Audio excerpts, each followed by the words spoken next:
देश उनके शहादत को कभी भूलेगा नहीं। एक बार कम से कम इस मौके का लाभ उठा के और दुश्मन को हम लोग दबा देते तो हमको लगता है कि कल का दिन हम लोगों के लिए और हम लोगों के बच्चे के लिए बहुत ही बेहतर रहता।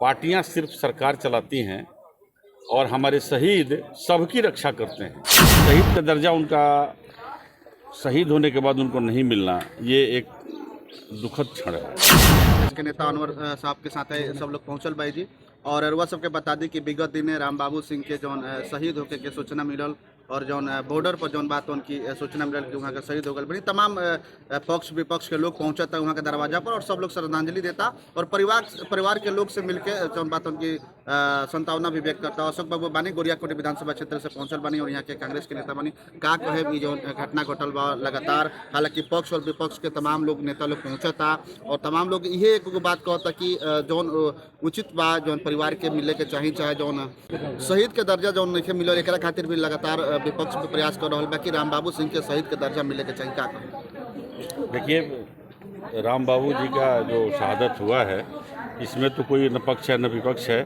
वो देश के शान थे। आज उन्हीं लोगों के बदौलत हम लोग महफूज है और आपके सामने बाइट देने की स्थिति में हैं, जिन लोगों के चलते सीमाएं सुरक्षित है और हम लोग सुरक्षित हैं। शहीद का दर्जा उनका शहीद होने के बाद उनको नहीं मिलना, ये एक दुखद क्षण है। सरकार की जो एक गलत नीति है उस नीति का उनको उस नीति के वजह से उनको ये लाभ नहीं मिल रहा है। हालांकि शहीद का दर्जा मिलना एक सम्मान का है। वो आदमी सीमा पे ही लड़ाई के क्रम में ही दम तोड़ा है और सबसे दुखद बात यह है कि जब देश में सीज फायर की घोषणा हो गई, वैसे परिस्थिति में पाकिस्तान द्वारा जो सीज फायर का उल्लंघन किया गया, तोड़ा गया और नहीं माना गया, चाहे इस बीच की मध्यस्थता अमेरिका करे या जो करे या भारतवर्ष ही करे, उसका सीज फायर का उल्लंघन किया और मौका पाके यहाँ के जवानों पर हमला किया, जिससे हमें नुकसान हुआ। हमें देश की अपूर्णीय क्षति है, हमारी सीमा भी आज असुरक्षित है। क्या कहेंगे अशोक बाबू, सरकार से क्या मांग करेंगे? जो कि नीतीश कुमार बाद में बताते हैं कि बीएसएफ के जवान थे, बाद में सूचना मिलता है कि नहीं ये सेना के जवान थे। मुख्यमंत्री कार्यालय को सूचना मिला सबसे पहले कि बीएसएफ के जवान थे, बाद में सूचना आता है कि मुख्यमंत्री ने अनाउंस भी कर दिया कि 50 लाख रुपए देने की, उसके बाद से पता चलता है कि नहीं ये सेना के जवान। अत्यंत ही दुखद है। पार्टियां सिर्फ सरकार चलाती हैं और हमारे शहीद सबकी रक्षा करते हैं। यहाँ जो राजनीति के पक्ष में है या विपक्ष में है, सबकी रक्षा करते हैं और उनके शहादत पर किसी तरह का राजनीति ये देश के मतलब सैनिकों के सम्मान के लिए ठीक नहीं है। जहाँ तक नीतीश कुमार जी के जानकारी यानी माननीय मुख्यमंत्री जी के जानकारी की जो बात है, उनको पूर्ण जानकारी लेके निश्चित रूप से बोलनी चाहिए।